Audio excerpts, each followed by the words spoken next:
Mahabharata, Chapter 45. Matsya defended. The fate of Kichika made Draupadi an object of fear to the people of Virata. This woman, so beautiful that she captures all hearts, is as dangerous as she is lovely, for the Gandharvas guard her. She's a great danger to the people of the city and the members of the royal household, for the Gandharvas may stop at nothing in their jealous anger.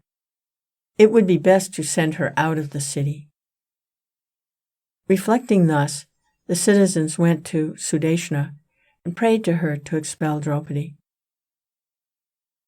Sudeshna told Draupadi, "You are, no doubt, a very virtuous lady, but kindly leave our city. I have had enough of you." There was only 1 month more to complete the stipulated period of living incognito, and Draupadi begged earnestly to be permitted to stay just another month, by when, she said, her Gandharva husbands would have realized their objects and would be ready to take her away with them. The Gandharvas would be very grateful to King Virata and his kingdom. Whether grateful or not, the Gandharvas could be deadly if irritated, and Sudeshna was too afraid of Draupadi to refuse her request. From the beginning of the 13th year, the spies of Duryodhana, under his express orders, had searched for the Pandavas in all possible places of hiding. After several months of futile search, they reported their failure to Duryodhana and added that probably the Pandavas had perished of privations. Then the news that the powerful Kichika had been killed in single combat by some Gandharva on account of a woman. There were only 2 persons who could kill Kichika, and Bhima was one of them. And so they suspected that Bhima might have been the vengeful Gandharva who had killed Kichika. Duryodhana also felt that the lady who was the cause of the killing might be Draupadi. He expressed his doubts in the open assembly. He said, "I suspect that the Pandavas are in Virata's city." Now, he is one of the kings who are too stiff-necked to court our friendship. It would be a good thing to invade his country and carry away his cows. If the Pandavas are hiding there, they will certainly come out to fight with us to repay Virata's hospitality, and we can easily spot them. If we can discover them there before the stipulated time, they will have to go to the forest again for another 12 years. If, on the other hand, the Pandavas are not there, there's nothing lost. King Susharma, the ruler of Trigarta, heartily supported him. "The king of Matsya is my enemy," he said, "and Kichika has given me a lot of trouble. Kichika's death must have weakened Virata considerably. Give me leave to attack Virata now." Karna seconded this proposition. They unanimously came to the decision that Susharma should attack Matsya from the south and draw off the army of Virata to the south for defense. Duryodhana, with the Kaurava army, would then launch a surprise attack on Virata from the northern side, which would be relatively undefended. Susharma invaded Matsya from the south, seized the cattle, and laid waste to the gardens and fields on the way. The cowherds ran in great distress to Virata, who now very much wished that Kichika were alive, for he surely would have made short work of the raiders, when he said to Kanka, the assumed name by which Yudhisthira was known in Virata's court. The latter said, "O king, be not worried. Even though I am a hermit, I am expert in warfare. I shall put on armor and go in a chariot and drive away your enemies. Please instruct that your horsekeeper, Dharmagranti, your chief cook, Valala, and your stable herd, Tantripala, may also get into chariots and help us. I have heard that they are great fighters. Kindly give orders that the necessary chariots and the weapons may be given to us." Delighted, Virata was only too willing to accept the offer. Chariots were ready.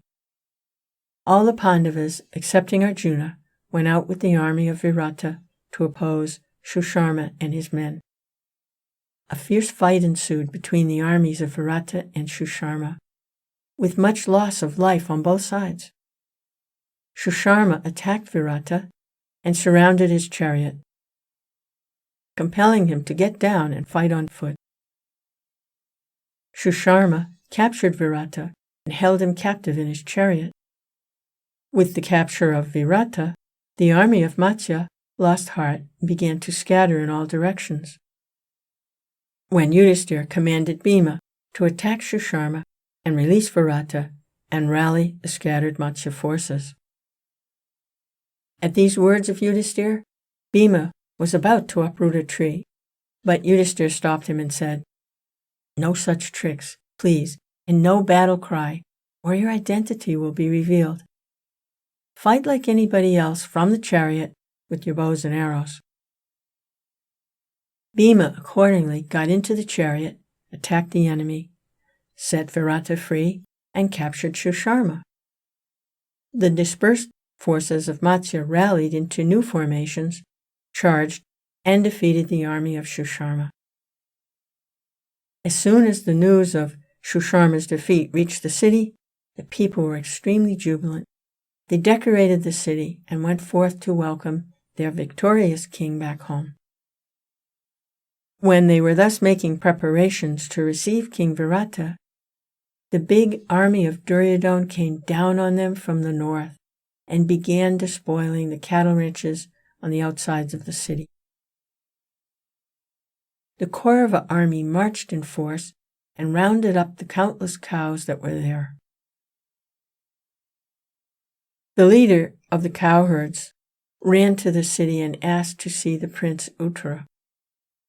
"O Prince, the Kauravas are marching on, robbing us of our cows. King Virata has gone south to fight against the Trigarta. We are in consternation as there is no one to protect us. You are the king's son, and we look to you for protection. Pray, come and recover the cows for the honor of your family." When the leader of the cowherds made this complaint to Uttara in the presence of the people, and especially of the women of the palace, the prince felt flushed with valor and proudly said, "If only I can get someone to be my charioteer, I will recover the cows single-handed. Well, my feats of arms will be worth seeing, and people will know there is little to choose between Arjuna and myself." When Uttara said these words, Draupadi was in the inner apartments and must have laughed within herself. She ran to Princess Uttara and said, "O Princess, great danger has fallen to the country. The cowards have complained to the young that the Kaurava army is advancing on our city from the north and has captured cattle ranches and cows on the outskirts. The prince is eager to fight them and is in need of a charioteer. Should such a small thing as that stand in the way of victory and glory? I tell you that Brihannala has been Arjuna's charioteer.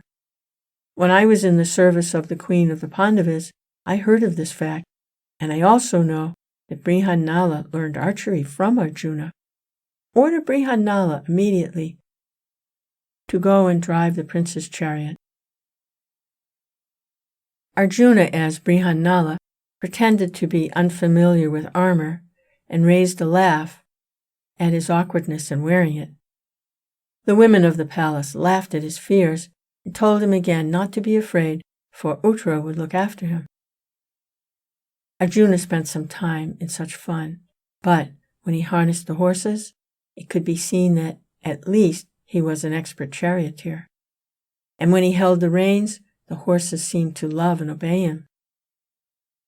"The prince will be victorious. We shall despoil the enemy of their embroidered robes and distribute them to you as the prize of victory. were the last words of Brihannala to the women of the palace, as the chariot rapidly bore the prince outwards to the battle.